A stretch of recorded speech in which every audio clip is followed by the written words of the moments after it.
Most people are only 1 to 2 shifts away from being able to create a healthy relationship. Okay. I know that sounds wild. It's really hopeful.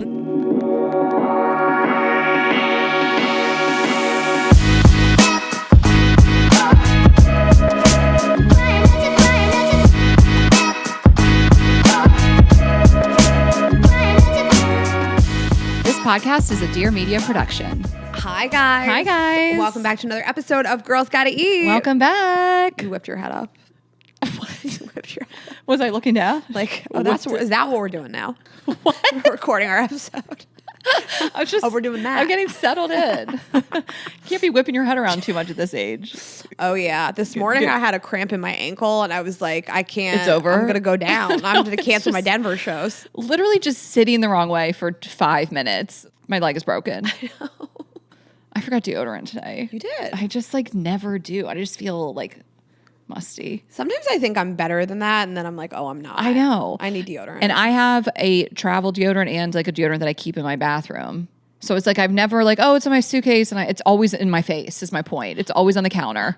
Okay, I have 2 sets of everything. I have just a travel bag of just toiletries. Okay. I have 2 sets of everything. I have 2 sets of some things, but there's points where I'm Ashley, you can afford it. Just buy literally the same thing. Buy the hair oil, buy the face moisturizer. What am I doing sometimes? But 2 toothbrushes, 2 toothpaste, 2 flosses, 2 deodorants. There's some stuff that always stays in the travel bag. And then other times I'm why am I moving this back and forth? It is the height of luxury for me. Every Yeah. time I replace something, I replace the big size and the travel size.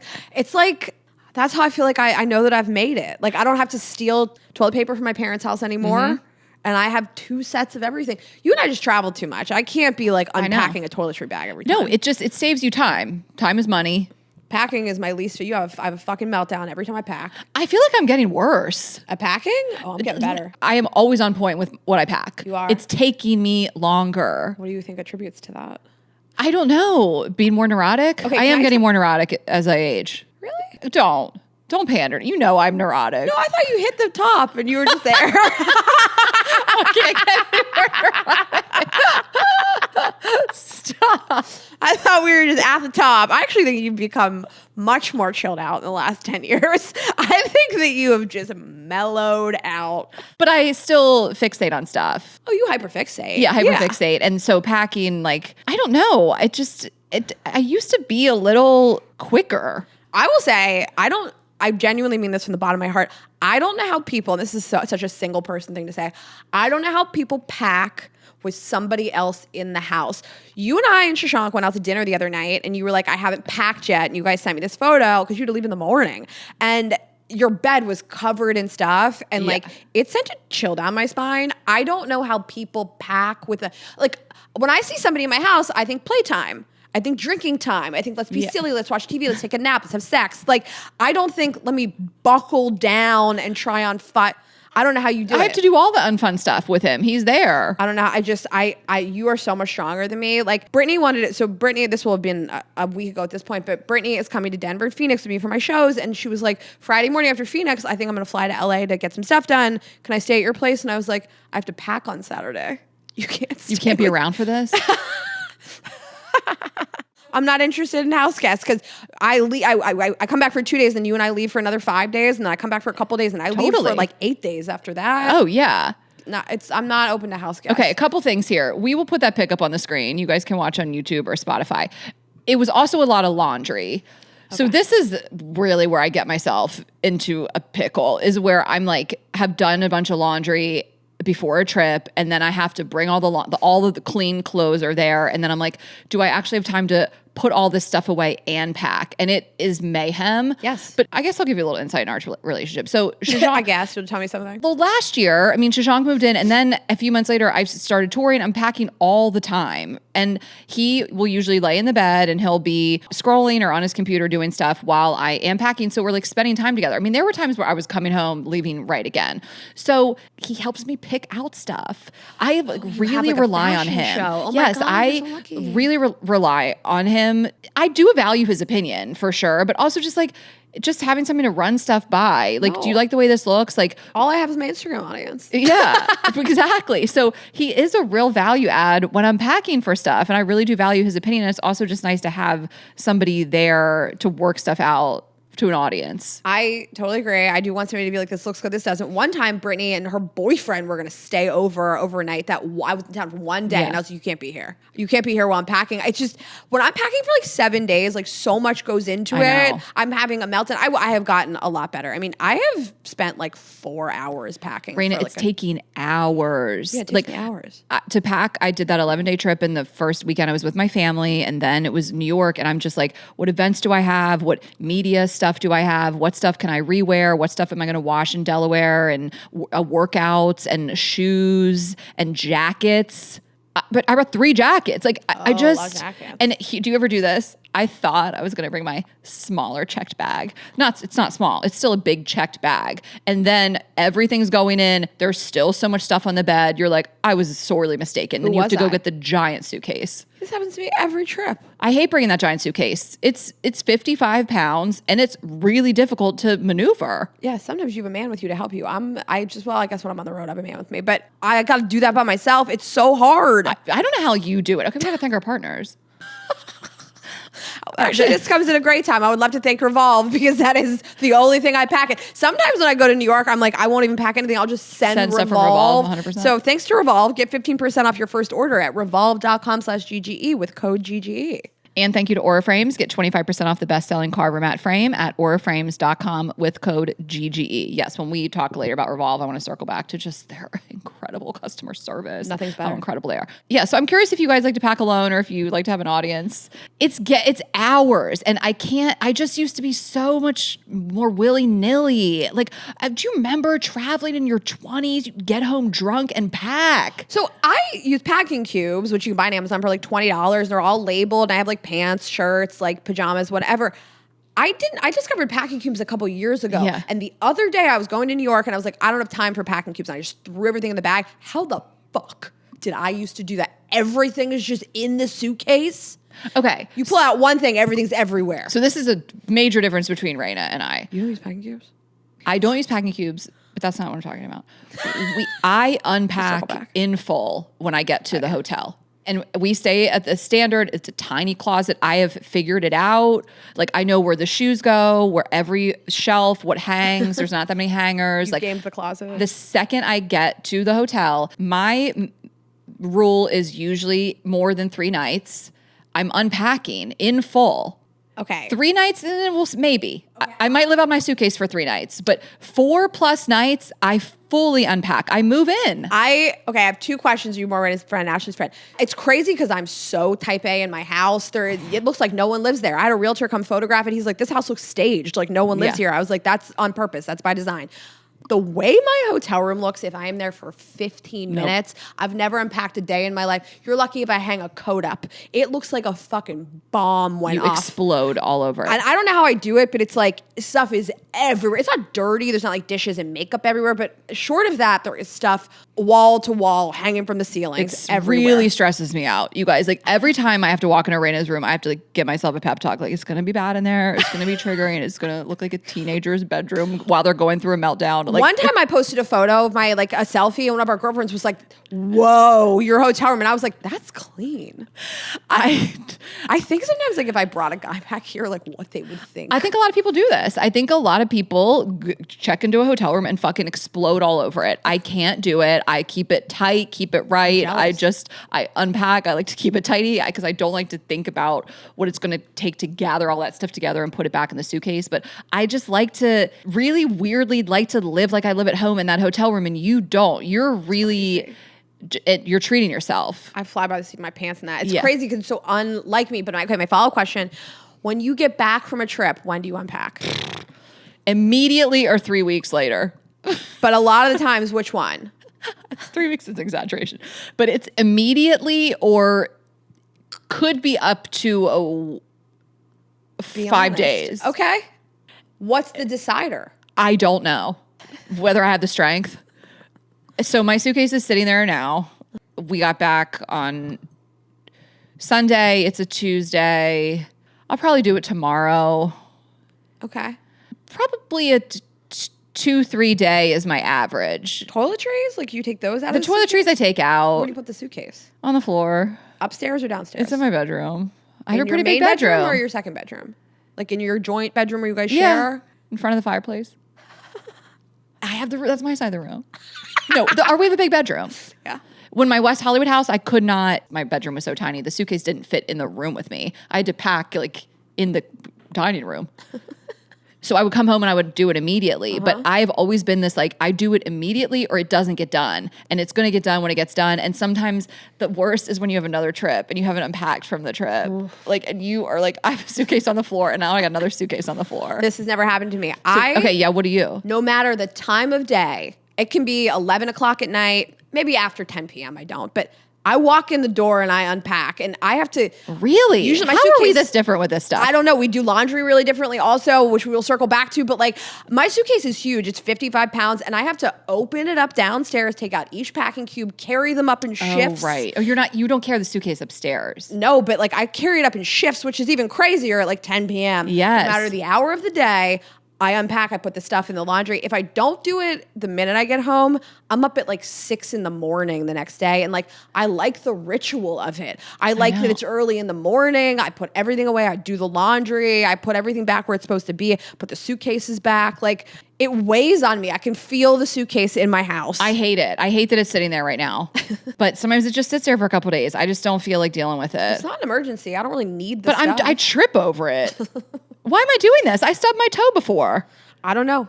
Our friend Sally, she was like, I, as a rule, don't unpack for a week. And she's the most type A person that I've ever met. I just like all these differences. Like the fact that like I get into a hotel room and immediately unpack and settle in and my suitcase will be in my home for days on the floor.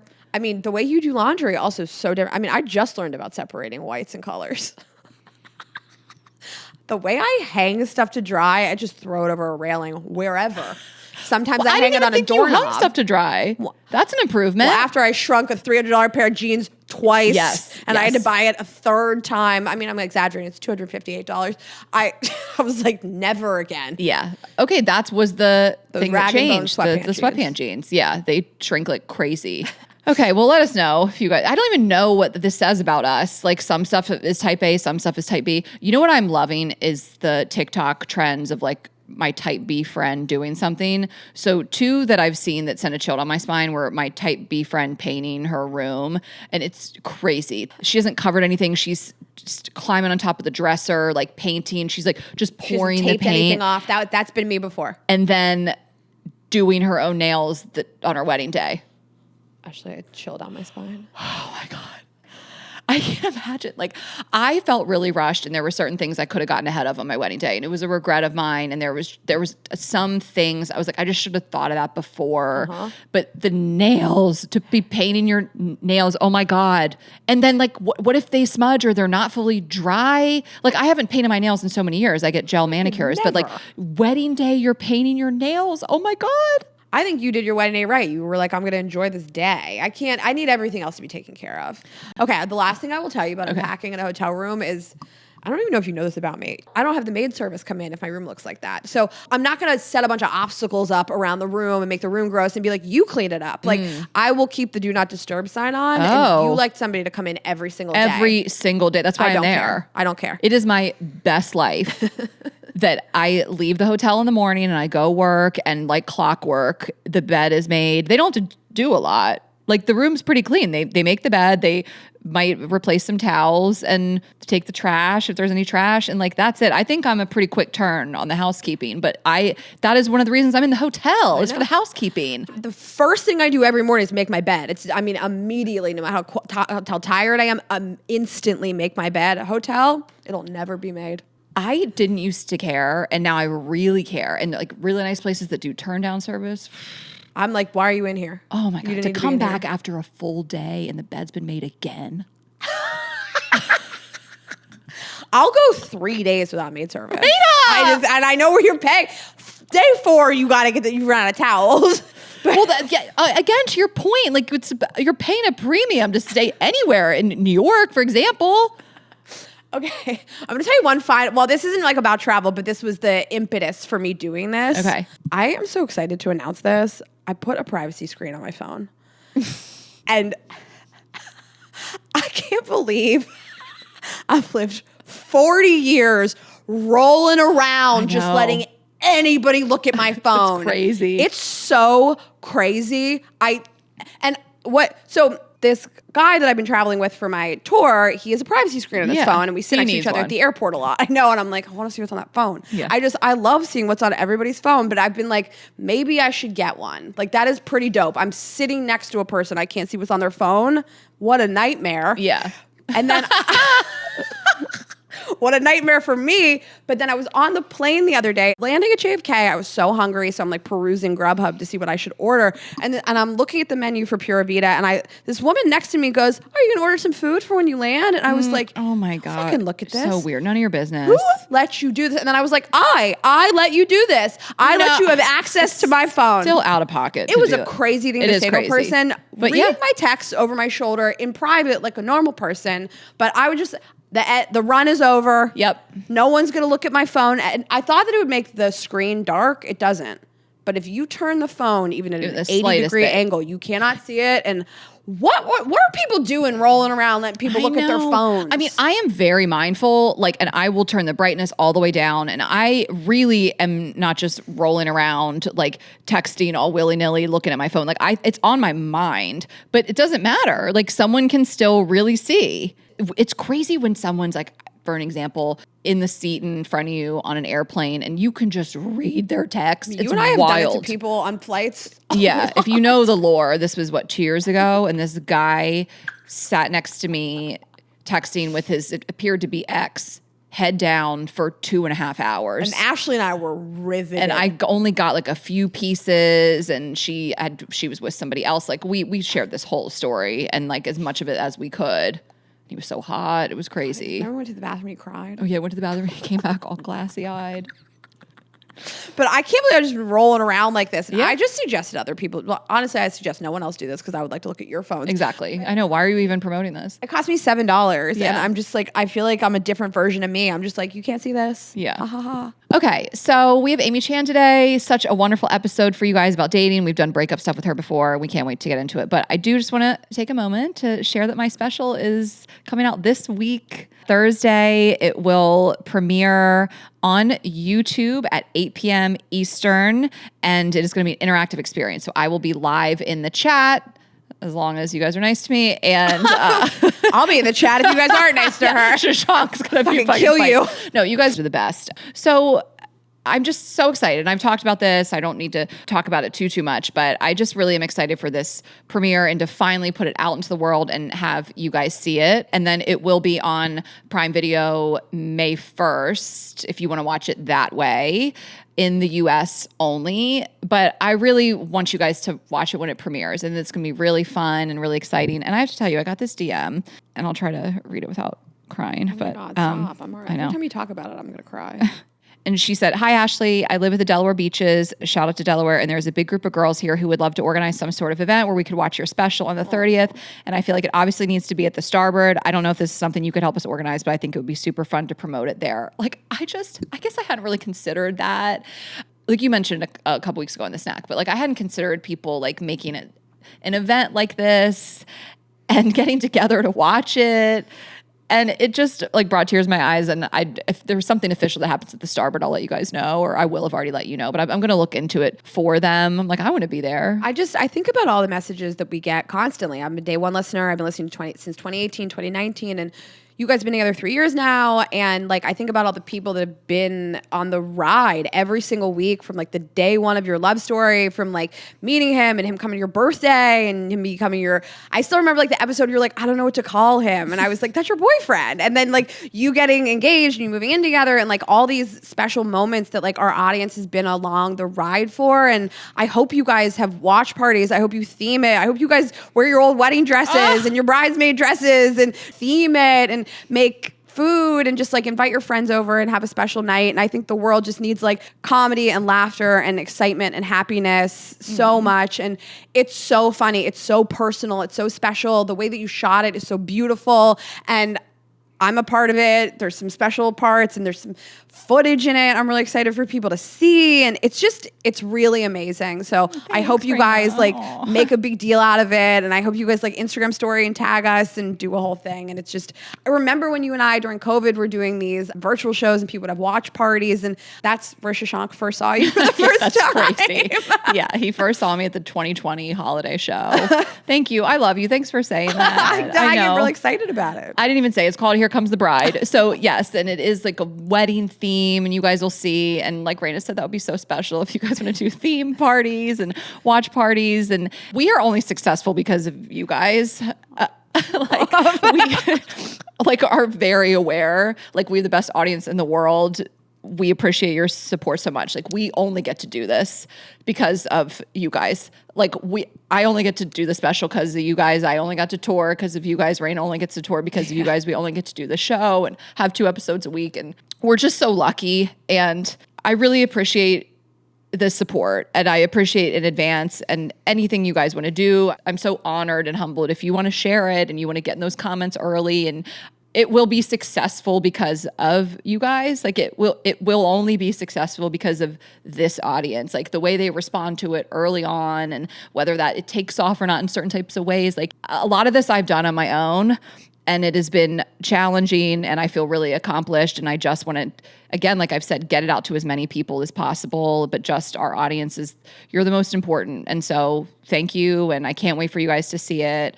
And we're so grateful for your support. So Here Comes the Bride, April 30th, 8 p.m. on YouTube. My YouTube is youtube.com/Ashley Hesseltine. I hope you guys have already subscribed and signed up for the countdown. And then again, it will be on Prime if you want to watch it that way as well on May 1st, and share it and watch it with friends. And, I posted the trailer at this point, and that's on my Instagram at Ash Hess. And I just, I love you guys, and thank you. Thank you guys. Love you.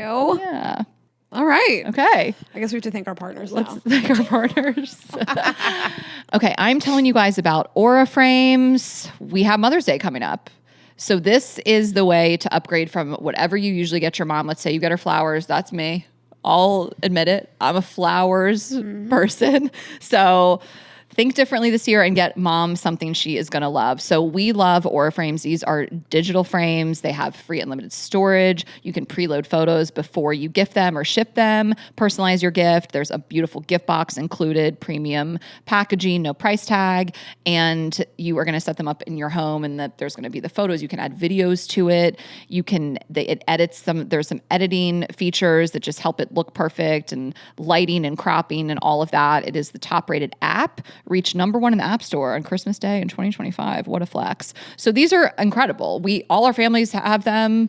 I mean, my parents, my brother and sister-in-law, your families have them. I mean, my family is scattered all over LA, London, Pittsburgh, and Florida. And so, like, I was at my sister-in-law's parents' house the other day, and like my brother and sister-in-law, they have a baby, and they're able to like upload all these photos of him all the time. And I look at the app all the time to like see new photos of him. It's easy and quick, and we all have a login, and we can all send photos to it. Be careful which photos you guys upload. But yeah, be careful of that. But it's really nice to like even log in and see the new photos, and it's so nice. My sister-in-law's parents keep it in their kitchen. It just cycles through these photos. It's so cute. And I know. And they're beautiful, by the way, the actual frame. The actual frames, different sizes, of course, whatever is going to fit best. Like my brother, they have this huge one in their bedroom. My parents have like the smaller size on their bookshelf, and I'll just sit there watching it, just like what's going to come up and which ones have I put in here, which ones haven't I seen. So again, you can make Mother's Day special with Aura Frames, or of course any holiday, any gifting occasion. Named #1 by Wirecutter, you can save on the gifts moms love by visiting auraframes.com. For a limited time, listeners can get $25 off their best-selling Carver mat frame with code GGE. That's AURA frames.com, promo code GGE. Support the show by mentioning us at checkout. Terms and conditions apply. And Revolve, I mean, I am decked out head to toe in Revolve pretty much always. And you and I have a wedding coming up in Mexico, and you just go onto Revolve and you type in like, what are you looking for? So if you want like festival wear, wedding guest, if you want like, I typed in vacation in Mexico, and they'll curate sort of a shop for you. And they have every brand, every price point, every accessory and shoes, and it's all curated in a way that I really love it. So you can see everything styled the way that actually like makes sense, and they make recommendations for you. Like if you like these shorts, it goes with these shoes and these accessories and this bag. And I mean, it's my go-to. It's the number one place that I shop. They have every brand that I love. So my shorts are Super Down. My sandals are Teaks, and my watch is Sendra. People always ask me about this watch, and I have it in silver too. These are Lovers and Friends pants, but I think they're sold out. They might have like one size left. I've had them for years, but I have these in a couple different colors. But Lovers and Friends, love the brand, and then Super Down is one of their house brands as well. Just went to a friend's 40th birthday cocktail party. Got this set, this like sheer cami and skirt from Super Down, had it sent to the hotel with that free 2-day shipping.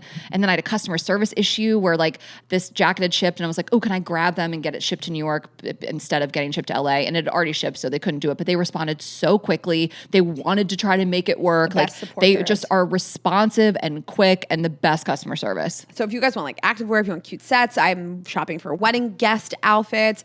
If you want to look elevated, if you want statement pieces, sets, different textures, colors, I mean, they really have everything. The shipping and customer support are second to none. So whether it's a big night out, a wedding, a trip, or you just need something last minute that actually works, Revolve always has it. Go to revolve.com/GGE to shop our faves and use the code GGE for 15% off your first order. And definitely check out the festival shop while you're there. Fast shipping, easy returns. It just makes everything easier. That's revolve.com/GGE. You can shop our faves and get 15% off your first order. Offer ends May 11th, so don't miss out.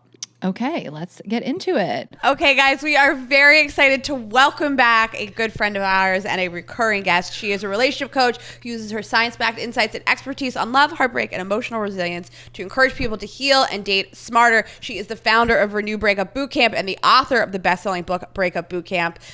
She has been featured in the New York Times, Wall Street Journal, Good Morning America, Today's Show, and more. Her book, Unsingle, How to Date Smarter and Create Love That Lasts, is out tomorrow. Please welcome back to the show our good friend, Amy Chan. Hi! Fourth time, I know. You are in a group of, we think, 3 people. And we re-released an episode. I know. So I'm technically winning above all those other 5 ones. episodes in the feed. So welcome back and congrats. Thank On you. book number 2. Yeah. Breakup Bootcamp came out in 2020. Okay. Yeah. Okay. Yeah. We had you on the first time before COVID. Yeah. And then the book came out. And so this is just round 2. We love it so much. You really blew people's minds with like how to heal and how to get over breakup. And I think just creating community in general with like how painful that experience is. And so many people feel like I'm the only person going through this. And I think what you did was like create this experience for so many people where you're like, no, a lot of people go through this. And people just mention this episode to us time and time again. Yeah. And so guys, go back if you're dealing with any sort of breakup. Today, we're kind of going to bring you on the pre-dating, dating, early days journey. And then as that goes on, breakups happen, then they can revisit your other episodes. Yeah, exactly. Can you tell us what inspired this book? Yeah, you were the breakup girly, and now you're like, no, get into a relationship. So I was helping all these people through their breakups, and they would come to me like, okay, Amy, I'm over my ex. Like, now what? How do I date? So I started helping people with dating, and a lot of them were like, I have dating fatigue. I hate the apps. Dating sucks in my city. And I started to help them pinpoint exactly what was blocking them from creating connection. And it became very apparent there were some very clear patterns happening. And instead of throwing out dating completely because it's exhausting, it's like, no, like let's look at where you're not converting in a dating funnel and troubleshoot the right thing. And then I had all these clients, some who were single for like 7 years, get into a healthy relationship. And I was like, okay, I've got something here. Wow. Yeah. And you also have had your breakup bootcamp retreat, and you also personally coach women. Yeah. Women and men now. Women and men. Yeah. Okay. And is that where you find a lot of the inspiration of like, here's what people are going through? Yeah. So I run dating boot camps as well now. So it's like the same thing, dating retreats, helping people with like understanding patterns and building relational skills, and even just like reading nonverbal body language. All these basic things on flirting and connection that we're not taught in school. Ooh. And then, helping people one-on-one go from, casual dating to committed.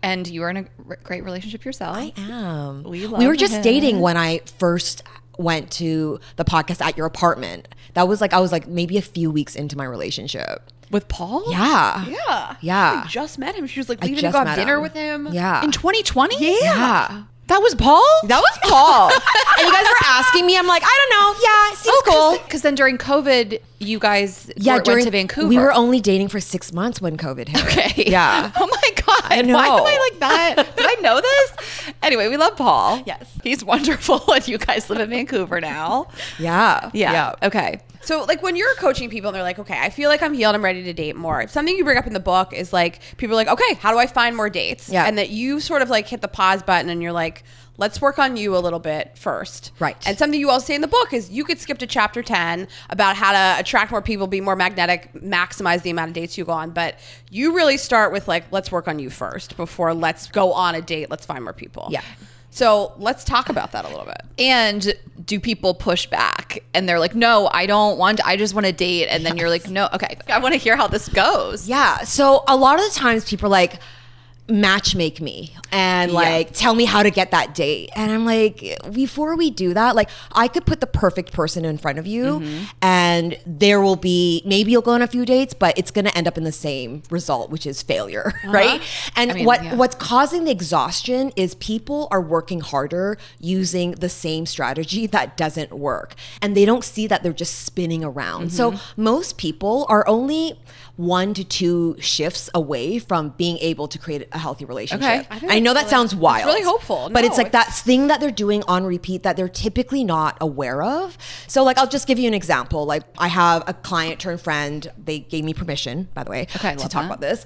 A jokester, completely like, you know, he would always be dating it and doing it for the plot. And his friends would like expect these stories from him. And so after a while, he would just be dating and almost like doing things and turning it into a story, knowing he would tell it later.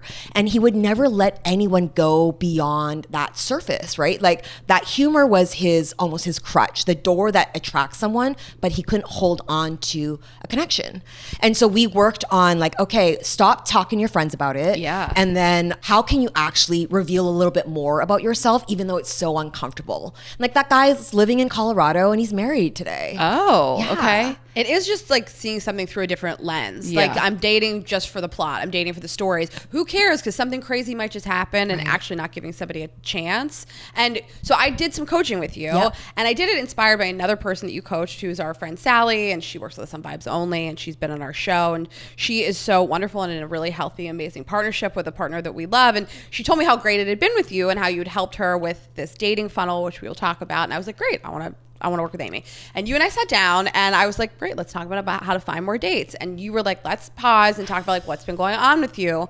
And I spent 90 minutes crying. Oh my gosh. Yeah. And I'm sure that's a lot with Amy. I was really upset about a situation that I was sort of coming out of, and somebody who I thought I was really in love with who found somebody else. And you were like, I think your body feels like it's going through a breakup. I think you need to like pause and think about like, why are you choosing these people? Why do you whelm around in these things? And I think it was really important to just stop me and say like, why are we leaning into these patterns over and over again? Instead of just like, let's maximize the amount of dates we go on.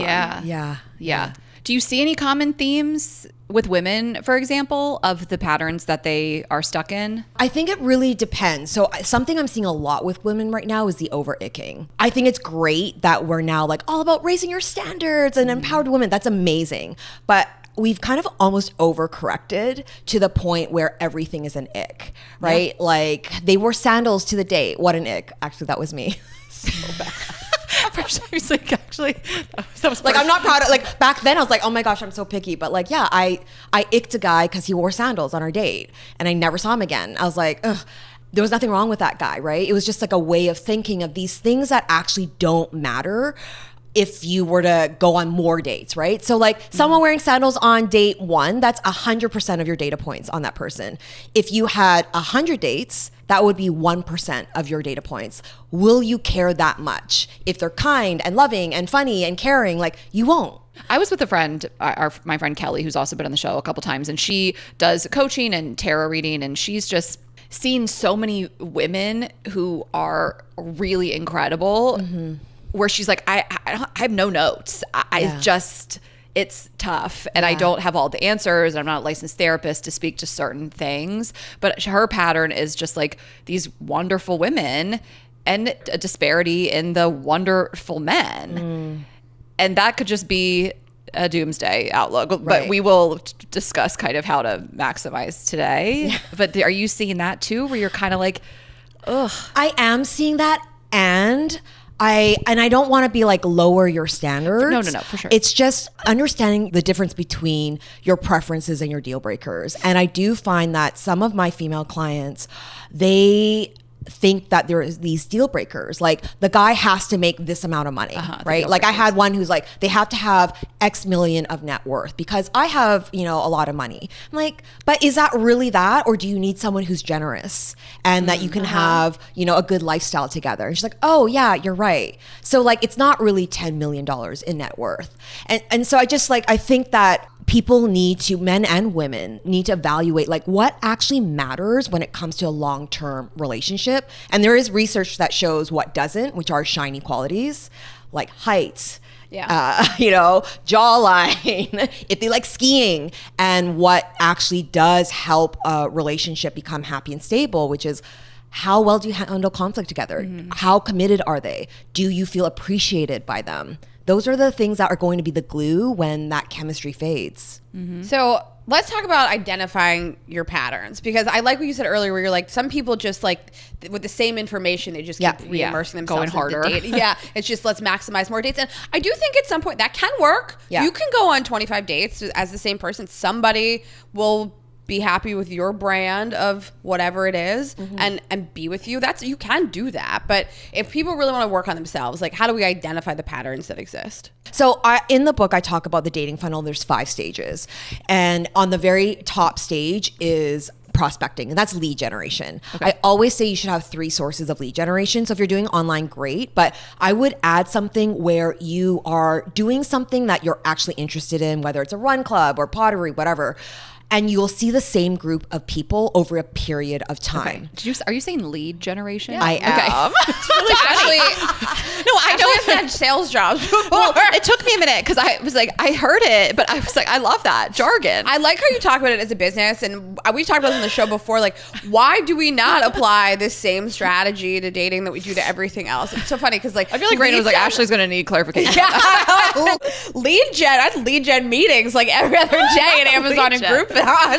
Okay, so I love this. Like, I have a marketing background, so that's why. Course, I love it. I love it. So you want to do something where you'll see the same group of people over a period of time, because there's something called the mirror exposure effect, which explains how the more you see someone, the more it'll amplify the base feeling. So you might meet someone and not feel like, oh my gosh, this is romantic, but you're like, oh, I really enjoy talking to this person. And over time, it will amplify that connection, which can turn romantic. But if it's just one time, you never give that a chance to grow. Also, people who could be really great at dating, they might not be good at the relationship part, and vice versa, right? Like, so someone who's more of a wallflower, maybe they're not extroverted and charismatic. They might not wow you at a bar or on a first date, but if you get to know them in a setting where they feel more at ease, then you get to really get to know their character. Okay, so I want to talk about that a little bit more. Because they're good at dates. Yeah, charming. Versus like good at being in a relationship with you. Because I'm guilty of it too. You go out with somebody and you're like, I don't know. But on paper, they are like a good person. But you're like, didn't show up great on the date. But like when you think about people that are tremendously charming on a first date, they are tremendously charming on every first date. Everybody. Right. They're really great on dates. Yeah. I think it's a red flag. Yeah. And you think like, oh no, it's because it's soulmate connection. I brought it out in him. Yeah, exactly. So how do you tell people how do you filter for that? Here's the thing. So, okay, we'll go into the other stages because this is how you filter. So after prospecting is the next stage, which is discovery. That's states 1 to 2. That's just a vibe check. And I think the main issue people have, I think especially women, is because like they're like, I don't have time to waste. And so they're trying to be like, are you going to be my future baby daddy? Like, and even the questions they ask are leading to either judge them or pedestal them. It's too quick for the very first date. When you're like, there's a connection here, and I think like 5 or above is worthwhile to go again, then once you hit 2 dates, we get into the evaluation stage. And that's states 3 to 20, or like 3 months. And that's where you figure out how someone is. And you can't fast forward that. Like everyone wants to know right away. You can't. Like you get to know someone through your first fight by going on a weekend trip and the flights don't work. Like you see how someone has integrity and they follow through on what they say, because like the first month, it's very easy to hoodwink you. You know, hoodwink. Use that. Hoodwink is so funny.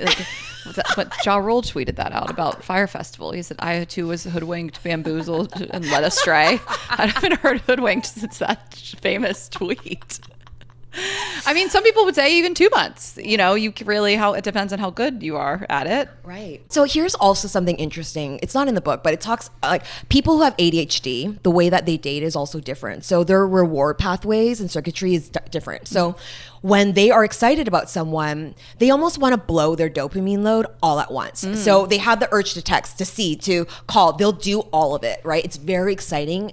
Instead of drawing it out and allowing emotional connection and bonding and the things that create connection to happen. Then after 2 months, they're like, oh, I'm like bored. And then the other person has no idea, like, why are they not initiating? Why are they not trying anymore? It's not that they're a bad person, but someone like that, what I would coach them to do, and like, you need to draw it out. You can't blow it all up. Blow your load. Yeah. So how would you even advise them on that, on drawing it out? So someone like that who has a history of really rushing through romantic connection and getting everything they want really quickly, I would be like, even though you want to, don't follow every urge. You want to pace it out. Don't see them 5 times a week. You know, maybe 2 to 3 is good. But you want to allow like the deeper connection to build so that when the excitement and the stimulation starts to wear down, which it will, there's something else there to hold that connection together. Yeah. That's interesting. That type of personality type. I know. Okay, what's that? Do we get through the funnel? Oh no. Okay. So yeah, you basically, after evaluation stage, you are trying to see if someone has, I say 4 pillars for a healthy relationship. That is, there's chemistry, there's compatibility, meaning mutual core values and life vision, right? Like if you want kids and they don't, that's not compatible. Timing, the perfect person at the wrong time is the wrong person. And then the 4th is mutuality. And this is a big one that people tend to miss. 2 people equally invested in building the relationship. It can't be you being the glue, you over accommodating. You can't have that, right? And so if all 4 are present and it's good enough, this is where you're like, okay, I'm going to jump in to the stage 4, commitment. And this is where a lot of people who have more avoidant tendencies get stuck because they want 100% of the signals that, oh my gosh, this is the person because like this is going to be forever. Like that's not going to happen. There's a point where it's good enough, and to turn it great means diving in with 2 feet and going through conflict together and ups and downs. And that's how a relationship becomes great. And then the last stage is retention, which is like a whole other book and retreat. Okay. Perfect. Yeah. And get the book, do the retreats, do the things. Do all of it. So you talk about mutuality. It's interesting. You did an entire chapter about the breadcrumb diet. Right. So why did it feel important to talk about this in a whole chapter in terms of like what people accept and what's normal to them and what should it feel like? Yeah, I talk in the book about this experience I had with this guy named Ben, and where basically we had like this 1 week romance, and then afterwards it was like these intermittent rewards. I'd see him for a day every couple of months. He'd like send me a text from Madagascar, and I was like in love with this guy for 3 years. And like all of those little rewards kept me hooked on him. And like that's what I call the breadcrumb diet. It's just enough to keep your attention and keep that tether, but never enough to keep you full. And it could be really wearing on your self-worth and your self-esteem.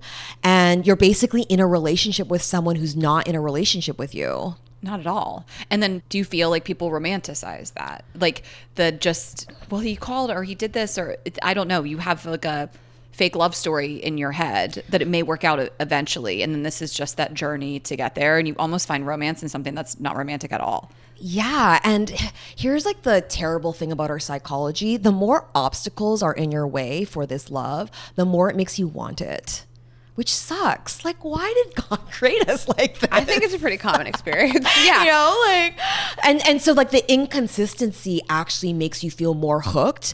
And then you start obsessing over them because your mind is trying to figure out this puzzle and get an answer. And then when you get that Instagram like, it gives you some relief. So then you start just chasing the relief from the pain versus trying to feel good. So this definitely obviously comes from childhood for a lot of people, and feeling like love was intermittently given to you and having to chase after love, and it was earned and things like that. And I would love to hear you speak on it. But if that's the kind of person that you are, if that's a familiar pattern to you, how do we stop doing that? I understand that it can be intoxicating for people to be like, but when he does text me or he shows up, it feels so good. And if you haven't had a love that's consistent and intentional and that's all you've had, I understand that feeling like a familiar pattern that you're like, I got this. Yeah. So how do we talk to people like about not being like that? Yeah. Yeah. In Sex Love Addicts Anonymous, they have this term called the qualifier. And for me, Ben was that qualifier. He's like that black hole. It didn't matter if I was like, okay, I'm just going to take 5 hours to respond to the text or distance myself. Anytime he was in my orbit, digitally or physically, I would be drawn back in. And the only way to stop it is to cut it off completely. And so I had to do that for like 2 years. And like now we're friends. He doesn't know he's in the book, but Surprise, Ben. That's okay. I had to tell multiple people I wrote about them in my comedy so set. true. I was like, That's the same thing. this is about you. But yeah, when you're in this hot cold cycle, the only way to get out of it is to stop. And I think awareness is the first step. And then after, okay, how do you stop getting yourself in these situations? It's why I have people do this dating experiment, which is like really shifting your chemistry compass to go from like unavailability and anxiety and chaos to getting familiar with what stable and peaceful feels like.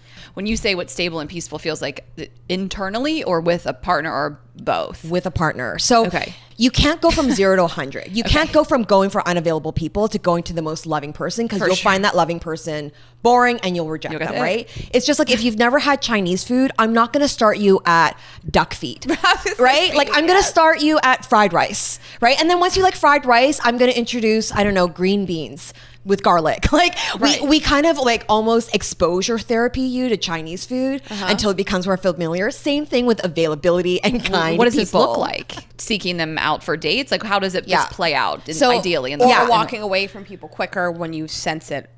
Yeah, Right. so it's a combination of two. So in the book, you conduct your own dating experiment. Yeah. The way you do it, if you have to date 9 people and you can't get into a relationship with any of them. Okay. So when I'm working with someone one-on-one, I will make them date people totally outside their type. So if they have a height requirement, I'll make them date someone shorter than them.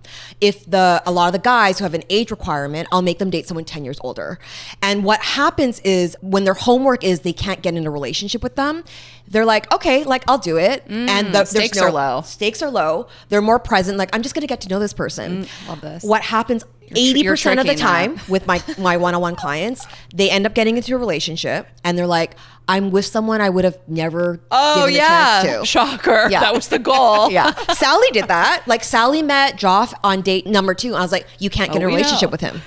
I'm like, you can't, we were because with you her. jump in way too quickly. So you have to keep going before you're like, this is the one. And then I act all like obsessive and committed before there's even a commitment. And I made her continue doing the dating experiment. We were with her. We went to drinks with her when she first kind of met him, and she was like, "No, I'm not allowed to move this forward." And then she shared her whole journey, but it's very God, she's such a good student. No, she's the best. Also shorter, and she talks about she may not have picked him, and she never went for super tall guys. She went for ugly guys. Oh, yeah. And so you made her date an attractive person. She I was know. like, this is not my type. Well, great call. Like I would say her ex was Ugly. objectively unattractive, but very tall. And I'm saying he's also a bad person on the inside, but Right. But Yeah. tall yeah. and ugly. So she Tall, ugly, bad person. So she went short young, and really hot. young. She went He was older. younger. She went old, short, hot, a successful. rich kid, like just Right? He's a cheap rich kid, which is the worst. Going back to you saying someone wants a rich person, like we know someone who was really always choosing guys that had a bunch of money, had a Hamptons house, this and that, and were cheap. Like there's nothing worse. Yeah.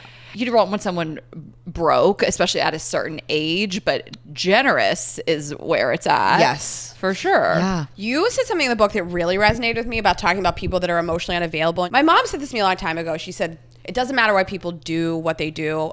Understand why you're attracted to it. But you framed it as like, stop analyzing people's behavior and spending hours trying to figure out like why they did what they did, because it tethers you to them even more. Oh, interesting. Can you talk about that a little bit? Because I thought that was a really interesting way to frame that. Yeah. So the more you obsess over someone and think about them, which is why when they're hot and cold, there's uncertainty, which makes you do it more, because the brain doesn't like open loops. It's going to try to close it. You will then be like, well, I'm thinking about this person so much. It must be because I love them. It must be because our connection is so strong. So like that's how we rationalize the behavior of thinking about them all the time. Okay, got it. It's like spending time with them almost. Yeah. So like think about them and talk to your friends about them and break down the text messages Yes. and the interactions. It allows you to like, and masturbate about them, by the way. Like it Oh my allows God, you right. to spend time with There's them. that whole- Yeah, exactly. Okay, so speaking of closing the loop, I really just want to go back to the experiment, and Okay, I yes. love this so much. So I just want to continue to talk about it a little more on the way that you have strategized this, so people take the pressure off. They're like, I can date this short person, older person, whatever it is, because I'm not allowed to get in a relationship with them anyway. I mean, I'm just kind of repeating what you said, but it's so brilliant because otherwise we do this thing where we're like, no, but I can't be with that short guy, or I can't be with that whatever, that person with that job, or that person of that, I don't know, if that culture. Or when you go into every date thinking that could be my person, that sets you up for failure. Yeah. And so dating a bunch of people casually that are so wildly different than what you've gone for before really, I feel like obviously is what does the trick. And it's just really brilliant. So I just want to commend you on Thank you. what you've developed. Thank you. The program you've developed. The rehab program you developed. Okay, so you tell people to cast a wide net, have a bunch of different sources of lead gen. And then do you have people, they keep a spreadsheet? I mean, some Sally do. did. Sally did. Of course, but just keep notes. Basically, do you like post date? Is there part of like what you liked, what you didn't like? Yeah. Okay. So what we do is like I will give my client homework. So they can't have another session with me until they do their homework, which is usually like at least 2 more people. And then we come back and we dissect like what went well, what didn't, what came up for you, so that they're learning along the way. And I had one client, she's in the book. She was an entrepreneur and she's like, I can only date people who are entrepreneurs. And she had a 7-year relationship that she had to break up with. I helped her with that and then started helping her date. She did the experiment, and then I think like guy 5 was this guy who had a 9-to-5 job. He worked at the same company his entire life. And she was like, oh, it was fun. So I'm like, keep going. And then after like 8 dates, she's like, I don't know, like he's not gonna get my schedule. I'm so different. And she wanted to end it with him. I'm like, stop it. I'm like, keep going. And like they've been together for 5.5 years now. And like he's complimentary to her chaos. Yes, she was, no offense to her, she was so wrong. She had the complete opposite outlook of what you should have, where you want someone that's the balance, not living the same type of crazy as you. I think that's where people go so wrong. That'd be like us being like, I really need this like comedic podcaster entertainer who tours because they're the only one that's going to get it. That's the nightmare. That's my nightmare. I chose a stable person who like can kind of be along on the crazy life that we live. Right. I continue to choose comedians, and that is why I'm single. I continue to sleep with comedians who are just as fucked up. You know, when I tread lightly, this is a client, I'm sure she's a wonderful person, but it's interesting that her mind was like, that's the only person that'll get me. That's not true. Like, other people will get you. Like, if you do, How complex are you? No, I'm an entrepreneur. You won't understand. It's like, I want someone that gets my sense of humor. He has my same values and things like those are the non-negotiables. But a smart dude can understand my life. After a few months of dating, he gets it. Shashank picked up on it pretty quick. So it's just, but that's, people get stuck in that. I need someone that does the same thing. So we work together and it's actually the complete opposite. Right. They have their ideas of what they absolutely need, right? And like another one, like she was saying as well, like, well, he has a certain amount of vacation days. How am I going to live a life like that? Right? Like he has a boss. And like, it's fine. Like it actually worked out okay. And like, if I just told her that on a logical level, she could get it, but she would never really get it, which is why she had to do the experiment to be like, oh, actually, this isn't so bad. 100%. Yeah, I don't love that Shashank has limited PTO. I mean, we could be jet setting all the time, but all right, it's a normal thing. It could be worse. He could be a male comedian. It could be so much worse. Stability's hot. Raina doesn't get it, but one day she will. I think I finally got the shit kicked out of me enough times this year. Famous last by words. male comedians. I did send her one yesterday. I was like, he's hot. And I was like, oh, no, short. So, God damn it. I would be like, Amy would you be like, can't well, date anyone funny. He has to be like, no jokes. Jokes? No, can't date them. That's so funny. When I really think about it, somebody who needs to be professionally funny, I don't need that. Yeah, Like, yeah, I'll 100%. handle the jokes. Yeah, That's I fine. got the jokes. I got the money. I got the jokes. But do you have another like a success story you love? Because these are just fascinating to me in terms of someone that ended up with someone they never would have picked. I do. I have one client. And again, they all agreed to allow me to talk about it. But one, she's like, yeah, like I always date these guys. He's like, they're so unavailable. And then like the ones who like me, I don't like them. That's a common problem. Yes. And I was like, okay, like let's look at who your history. And she was dating guys who were like 10 out of 10 on the attraction scale, super successful, tall. And I'm like, yeah, like these guys are fun and they'll have sex with you. But like there are troves of women who are gunning after this guy, right? So you can keep like competing with all of them and they don't have the attention span for you, or you can just stop that. And so like I had her do the dating experiment, and one of the guys, she had known this guy through like parties and stuff like that. And one day she's like, okay, like went on a date with this guy. And she's like, you know, it was like okay, but like I really loved how he was like so open about his divorce, and he just kept being such an open book that allowed me like to talk a lot about my stuff. And like they keep going. She's like a businesswoman, so she's also very like doesn't let people in easily. And so I think the fact that he was so open allowed her to be herself. And like they're in a relationship today. And like look, he's like a teacher. Like he's totally not like this jet-setting guy from Miami that she's used to. And like, but she's the star of the show, and it's great. It is so true. I mean, you make like that list of like, I want him to be I want the height, I want the money, I want the income level, I want the certain career, I want the certain type of education. Everybody is going for that person. You're like on The Bachelor. Yeah. Like literally you're competing. Yeah. So going back to this, you're turned off by people who want you. That's tough. And I think we've all felt that, and I think have overcome it too. And then there's certainly like a neediness, desperate, that's just going to be an ick. But how do you combat that truly you only want people who don't want you? I mean, that's a lot of therapy of like really understanding why an activated nervous system is what gives you thrills. Okay. Right? Like, so some of my guy clients, they date broken birds or people who come with a lot of chaos or drama. And when I'm working with them, I'm not like, okay, let's get you dating like another girl who's very like peaceful. I'm like, where in your life are you not living a full life? Because you're outsourcing your excitement to someone else. So their chaos actually makes you feel alive. That's the problem. So that's like that foundational work before I even get them into dating. It's like a savior complex. Yeah.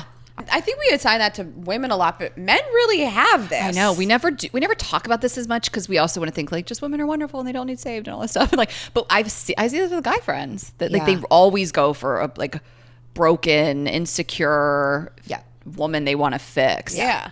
So like with some of those clients, I'm working with them on like, you got to go get guy friends. Like just because you're college buddies who are not married, like you can't just accept that's your friendship destiny. Go get some hobbies. Like I'll even make them go and do like flow state dancing and stuff and get into their body, things that aren't achievement oriented, like get them back into play. Like when they're so serious and analytical with work, just tap back into their human sides so that they are cultivating their aliveness and vitality from within versus like finding a girl and being like, let me suck your vitality and like, you know, feel good about myself. Yeah. My gosh, I never thought about that. Just like a vampire. People that like truly are just, that's where they're getting their thrills. From their dating. And they don't think that. They think they're just being so nice. Right? Yeah, get a hobby. I love that. I mean, you probably see that with women too, with anybody, where their one priority in life is to find a partner. And that is not what the right people are looking for. People who are like healthy and stable want someone with a life and interests and hobbies and passions. Yeah, and I think a lot of it's also when you don't have that, if you don't have a full life, your energy just is different, right? Like the stakes are so high. Like you better like me because like there's so much on you, and people can feel that. It just feels off. I mean, that's how I used to date. Like I was so good at getting the first date or the second date, I knew all the tricks. I was that person who was great at dating. I couldn't hold a relationship. I was way too needy. I was like, I just want to be your plus one, and they could feel that energy. Yeah, the desperation. Yeah. So you tell people to have 9 people in the funnel, not at all times? No. So like, let's talk like how many people should we be dating like at once? Because I like the idea that like you're not putting all of your eggs in this one basket, but like you can't have 9 baskets. This process takes usually 6 9 months. dateable guys? Yeah, 6 months to a year. Yeah. In the country that there's that many? In any city? No, it's not possible. Maybe she's like date women also. Okay, sorry. No. So how does this usually play out? Because 9 feels, I know people are listening, like there's no fucking way. Tell us how this looks. I mean, so if it's over a course of 6 months to a year, I mean, like you can do that. You're doing That's the work an at your own hour pace. of your time. Like you're doom scrolling for longer than that. Yeah. And like that's the thing, right? Like I say in my book and in life, like if there's anything meaningful you want to create, whether it's a stand-up comedy career or a relationship, you need to do 100% of your 50%. The other 50% is out of your control, luck, timing, whatever. But your 100% of your 50 is like, are you putting yourself out there? If you are super busy and you have a startup and you don't have the time or the capacity for a relationship, you probably shouldn't be dating. That's okay, right? But just be realistic. If you want a relationship, then yeah, you're gonna have to carve out time to do so. Yeah. And you might have to have your routine and your full life, but you might have to be like, nope, like I'm gonna spend 5 hours a week and that is gonna be dedicated to dating. Okay.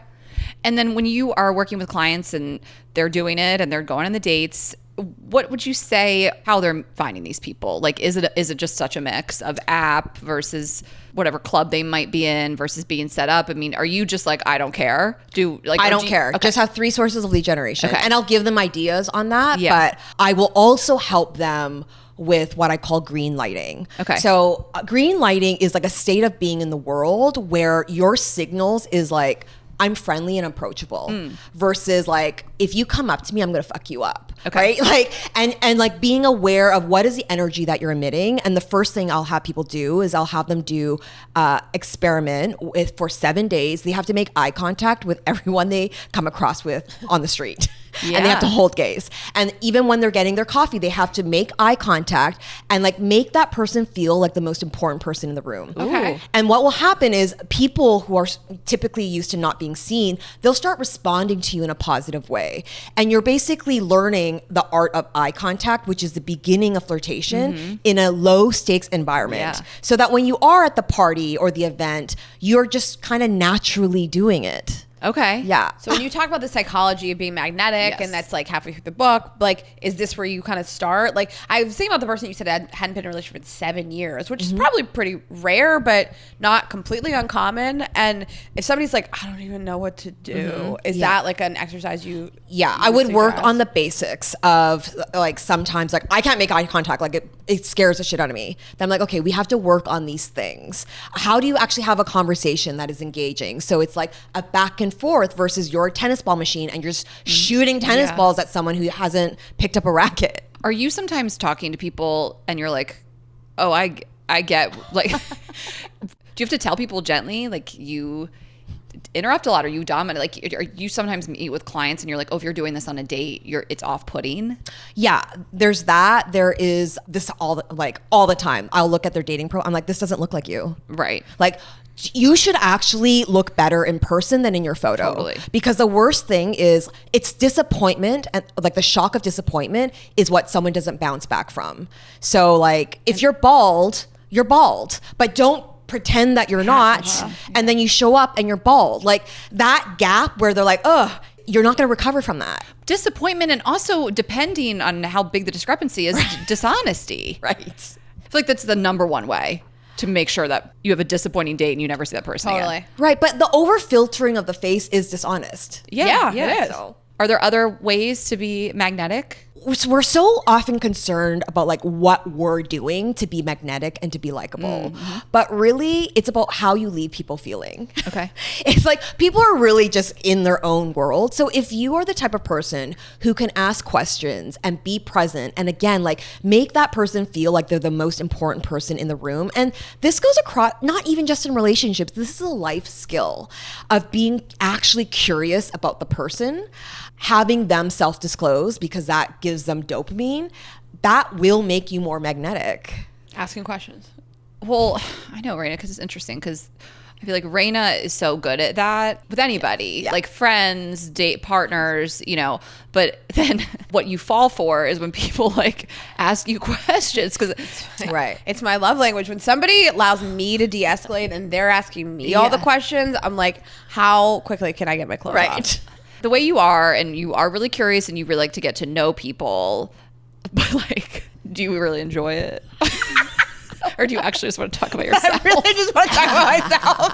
I mean, I think strangers would say Raina asks a lot of questions. She's very curious. And I think my closest friends would say Raina will find any way to make this about herself. It's not. No, you really are like the best listener, the best friend, you know. But then I think sometimes it makes people feel close to you too soon. Even women. Yeah, for sure. You know, like Definitely. Raina, this one night, this girls' night, we met all these girls. Raina and this one were like locked in. I was like, oh my gosh, she's never going to leave you alone. I know. She thinks you're her best friend now. But it's better to have that skill and then know how to turn it off and have the 100%. boundary than not have it at all, right? it. Like my party trick when I'm like at a party, I'm like, oh fuck, like I can't. I'll just like talk to people and I'll just like tell me more. And then like they love me. I'm like, fuck it, like it's an hour. I gotta go now. I actually hate you. Yeah. Any other tips for, I do have another question, but any other tips for being more magnetic? I think this is great. Asking questions, make good eye contact. There's this really interesting study that they did in the UK where they had all these cameras at a bar and they wanted to see like who makes the first move. And what they found was it was actually the woman that made the first move. So before a guy would approach her, she would make an average of, I believe it was 13 direct and indirect glances at the guy. That guy would make an average of 7 space maximization movements while checking to see if she was looking. So this is like stretching your arms, patting your buddy's back to show where you are in the social hierarchy. Okay. And if she noticed and there was enough eye plate, then he would physically approach her. And they've done this study in different bar settings, and what they found, it's not the most beautiful, physically attractive woman that gets approached the most. It's the one who seems the most approachable. Okay. So human beings very quickly in a millisecond, when they're meeting a stranger, they are seeing, is this person safe? Meaning, are they going to reject me or are they dangerous? And is this person a winner or a loser? Those are the two things that are subconsciously they're picking up. So if you are giving out signals of like, fuck, why am I here? Like, oh my God, no one will come up to you. And if they do, it's the wrong type of person. Yeah. You know, like no one's like, man, that girl looks like a bitch. I'm going to want to talk to her. Yes. That's like a guy with like a shame kink. Right. Yes. Like wants to be rejected. Okay. So, but what are we talking body language? Like at the bar? Open like just, body language, being able to make eye contact. Yeah. So there's like 3 different types of gazes. So basically when you walk into say like a bar or a party, there's like the room encompassing glance where you kind of like surveying the land, be like, is there anyone? And then if you see someone, you kind of look like these kind of direct and indirect glances. It's pretty short and you're just trying to see if they'll catch your attention.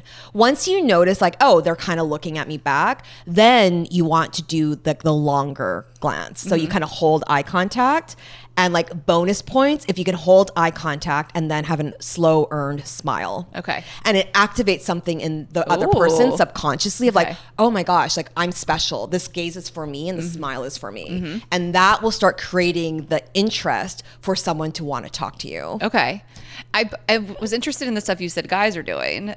Like they're just kind of you see it all when you go out, you'll start seeing that, it. Like, they will put their hands here as well. They'll make themselves look bigger. Yeah. I've gone into like business meetings with a guy and like he's just trying to do. I'm like, dude, I fucking know body language. I know what you're trying to do. You're power moving me. I'm like, please. Yeah. Putting their arms behind their head, just like real peacocking. But you're saying in the bar, it might mean they're interested. If they're looking back and forth at you and there's a reason why they're trying to do it, right? Like that is interest of like, like see me like I'm mad. Yeah. Yeah. Okay. I mean, I wish you could like be on these dates and like watch, because know. I think some people think they're flirting, but they're really nagging, and I think Right. a lot of people really revert. Like men say to us all the time, the number one thing I hate is when someone just kind of like pokes at me and nags me, and I think people think they're being funny and playful or hard to get, and the advice is men like bitches, and so I think that like it's bad toxic advice, but people kind of lean into it. Do people tell you like, I don't know what to talk about when somebody comes over to me? Or are you like, I can't do everything for you? I mean, I like, look, I have like some questions that allow people to have in their back pocket to get a conversation from like, how's the weather, to something a bit deeper. And again, like you don't want to go from 0 to 100. There's a reason why there's small talk, like, oh, like, have you been to this bar before? What's your favorite drink? To something a little bit deeper than that, right? You don't want to like divulge your trauma like on dates 1 when you've met someone for 30 minutes. No. Yeah, I don't want that. I mean, I love to comment on what's happening in the room. I mean, if you're at the bar, I mean, if there's a long line, like something you can be funny about without sounding like negative and complaining, but like just observational. And then at a party, I think, how do you know the host? Things like that. When you answer, give something they can latch on to. We went to college together. No, too vague. What college? Where? Like anything. I always think like, think of the way you respond. Is there any follow-up question they could ask? I don't know. I just think that's like the details you can pepper in that someone can grab onto. Yeah. And in the book, I give a template for open door, closed door questions. So it's like, how do you actually do that? So, yeah. I wrote this quote down from you about a paradigm shift. You said you invite the reader to consider. What if instead of viewing each dating experience as a means to an end, you saw it as part of the grander journey, and essentially just bad dates, even failed connections, as stepping stones? Every date, every interaction gives you insight into your desires, your priorities, and how to connect with others. Some people enter our lives to show us what we don't want, which is just as important as it's discovering what we do. Yeah. And I think that's really important, because it's so easy to go on a handful of bad dates, a 10, a dozen, 9, and just be like, this is miserable. Yeah. But it's like, but that's, you're on the journey. Yeah. What was the goal here? To meet your husband in high school? Yeah. You know, like if not, you have to do the things. Yeah. So I think that's like a great shift that you discuss. And yeah. And I know it's hard, but like, getting jaded and then grouchy and then being like, oh my God, dating just sucks. Like it's impossible. The story will not serve you for the goal that you want. And you can believe it and that's fine. But if you actually want a relationship, you need to do all the work, for like mental workout, to keep yourself in a positive frame of mind. Well, how do you balance that? I'm jaded and cynical and I've been on 10 terrible dates, and you almost feel silly to get excited. You know, not like, oh my God, tonight I'm gonna meet my husband. I think we're all, like most of us, especially a certain age, or not, you know, we're a little more realistic than that. But I do think about a woman, for example, that is, before you even get to the date or meeting the person, you're in a really negative mindset. But you don't want to do this like, tonight could be the night, you know, and how do you find that happy medium? So there's some science behind this. In the book, it's like a pre-date priming ritual. Oh, okay. This is really important. So right now what's happening is like our dopamine reward circuits are like almost getting exhausted, right? Like, so before a date, if we're like scrolling or watching porn, we're doing all these things. That's like almost like blowing our dopamine load. Yeah. And then we go on the date and we're like, I feel nothing. Oh, okay. So what you want to do before the date, you want to set aside some time, like 30 minutes to an hour. Okay. And if you actually do something that cultivates awe, you can do this by even watching a video of the Northern Lights or listening to a song that really moves you, and just getting in the presence of like, oh my gosh, like I'm in the presence of something bigger than myself. It actually will make you more open, more connected to others. And so you want to get yourself in that state. So you're actually setting yourself up for success. It's like an athlete before they are about to go and do a race. You don't just like, you know, watch TV, like smoke weed, and then you go on your fucking ski race. Like you do the thing to prep you for the best chances of success. The same thing goes for dating. I love that. And even if you go straight from a stressful day at work straight to the date, that's great. I mean, if there just needs to be a transitional period, or you're just bringing it into the date. But this is all of us being in a bad mood and taking it out on someone else. Yeah. I remember on the way to my first date with Paul, I was in the Uber and I'm like, I'm just going to do it really differently. Because I used to be that person who asked questions like, oh, like what area do you live in? Like Tribeca? lean in, right? Gowanus, lean out. That's so funny. And I'm like, I'm just gonna have fun tonight. Like, I'm just gonna have fun and have a good time. And like, this date's gonna go well. Like, I'm just gonna have a good time. And like, I really just set that intention. And I do think that it primed me and it helped me have a fun time. And when I first met Paul, like our first hour, we had a drink. And I wasn't like, oh my God, like what a hot guy. Like I want to be with him. I was like, oh, this is fun. Like, yeah, this is cool. It's a cool conversation. He's like, hey, do you want to grab a bite? I'm like, oh, okay, let's go. Yeah. And then after bite, like, oh, do you want to grab dessert? Oh, okay, let's go. And then we just kind of, throughout the night, the connection started to grow. I like not going into it with that attitude. I think that it is really hard to not go into it, especially when you're dating so much, because so much online is about how bad dating is. I mean, there couldn't be more articles about how terrible men are and how women are single and the dating pool is awful. And especially when you go on 3-4 bad dates, you're just like, I guess I'll fucking do this, but it's not going to be fun. I like the idea of like disconnecting, just saying to yourself, I'm just going to have fun. I'm not going to like bring all this baggage into it. It's hard. It's easier said than done. Yeah, for sure. Well, I think that's how the experiment plays into it too, because you are supposed to go into it. That's not my person. I'm not even allowed to date them right now. You know, this is just casual, low stakes. So that helps too. And if you're going on a date every night of the week, 3 nights, you can't imagine, but I guess some people are doing that. I mean, maybe you're doing too much. Right. You know, like if you're genuinely fatigued, not even because of the people you're dating, just because of the time commitment and your schedule, you can change that. Right. You don't want to go into that either. Oh, who was it? A friend recently went out with a guy and like he just kept talking about how tired he was, like leading up to it. And she was like, do you not want to go? Like, a friend of ours, he like moved the date, which she was like, that's fine. We can do it another night. It's fine. Second date. It's not that big of a deal. But then all day was like, I'm so tired. And then he told her he was hungover. And she was like, I don't really, she said something to me that like made me laugh. She said, I don't really want to give the impression that I'm so chill because I'm not. Yeah. And so I don't really want to like keep hearing this stuff from him. I don't know what to say to him. And I was like, say to him, if you don't feel good, let's reschedule. I don't want stop waterboarding me with how you don't feel, how you feel bad. I'm not trying to hear this. And again, we talked about like maybe he was just like, well, she's a partier and I'm relating on being hungover, but like at a certain age, showing interest in what she cares about. does. Yeah. Like, but I joke about this because my first date, which I was unclear if it was even a date. I didn't know what it was with my ex, like 10 years ago now at this point. We were meeting for lunch. It's such a weird story. Again, I was like, are we networking or what? He told me he was hungover. And I remember being on the way to meet him and being like, do you want to reschedule? Like, what do you, okay. Why are you sharing this? Like, it's different if you get there and you're upbeat and you're like, I got to be honest, last night was a late night or something like that. Yeah. But to preface it. No, it's crazy. You know what it kind of reminds me of is people that put on their dating app profile that like they think it's stupid to have a dating app profile. They're like, I can't believe I'm going to find somebody on here. I'm just like people that have you never seen this before? No. I feel like I've seen this from people that are just like, if you have a question, just ask me. I can't believe I'm on a dating app. You're just like, why are we starting the interaction negativity? Like yeah, like you're not supposed to on dating apps lead with what you don't want. Right. It's like, yeah. You can just use AI, reframe what you don't want into a positive statement.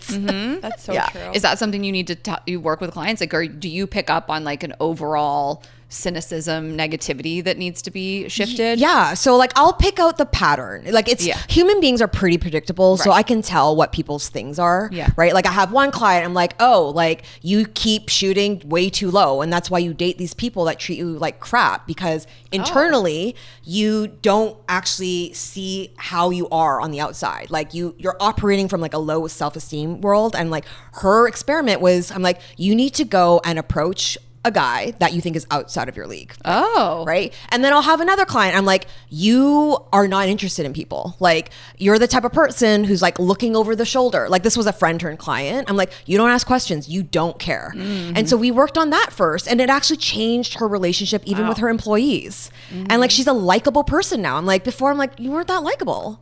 I think that's, somebody needs to tell you. Well, if somebody's paying for dating advice. I'm direct. Like, I'm not going to sugarcoat and be like, oh my God, you're amazing. I'm like, there's a thing that you're doing and it's not working. It's not because you're flawed as a human being. It's a behavior or a habit that you've picked up and you've reinforced over and over again. So men not asking questions on dates. This is a epidemic. It's men and women. Of course. No, Yeah. of course. Yeah, yeah. I agree. But we hear from women. Right, yeah. So with those guys and women too, I guess, is there hope, or is this a person who genuinely has no curiosity or interest in other people? So you have to be able to discern if someone's just being arrogant and like, you know, having their own podcast episode, like while they're going on a date with you, or are they nervous? Because what happens is sometimes guys who are not good at dating, they're like trying to impress you. So they're like, oh, like, here are my successes, like my trophies. And they think that they're doing that to make you like them. So you have to be able to use your intuition to discern what type of person it is. Okay, got it. And you said when we first started this conversation that there's like most people are 1 to 2 shifts away from just being in a better place overall. Could those be a multitude of things? A multitude of things, like, right? Depending on what I would say a big common one though, it is who they're choosing. Okay. So there's a reason why they're choosing a certain emotional experience wrapped up in different packages. Okay. Yeah. Great. This flew by. I know. Yeah, this Amy, really did. And we could talk to you forever, but I really, really encourage people to buy this book. And I was saying to you before we started recording, Ashley and I read so many books about dating and relationships, and sometimes I see the same advice recycled over and over again. And this is a really great, actionable book about how to first start with yourself and then start dating and just challenge yourself to like break these patterns and find better people. And you've just done such a great job. I know. I mean, you started this breakup boot camp, and now this is this. I like the term boot camp. It doesn't have to be intimidating or scary, but you're like, you got to do the work. And if you're not willing to, this isn't for you. Take it or don't, you know? So I just love your outlook and these programs, strategies, everything you've developed on your own. Thank you. So you're just wonderful. And we of course encourage everyone to get the book tomorrow. Yes, the book's out tomorrow, and tell everybody where they can find you everywhere. Yeah, I'm at Miss Amy Chan, and I actually have like a first date assessment and partnership formula on my website. So missamychan.com/unsingle. Amazing. Okay, and you guys know where to find us, girlsgottaeat.com, Girls Gotta Eat Podcast on Instagram and TikTok. I am Ash Hess on Instagram and TikTok. Raina is Raina.Greenberg, RainaGreenberg.com for tour tickets. My special will debut this Thursday. I already mentioned this, of course, a million times, but just to leave you guys with that. So you can watch it live, interactive, Thursday, 8 p.m. Eastern time on YouTube. Link is in my bio. Link's been everywhere at this point. You've seen it. And then if you want to watch it on May 1st, it will be on Prime Video. So, yeah. And of course, you can watch full video of our episodes on Spotify and YouTube. And we'll see you Thursday. Have a good week, guys. Bye.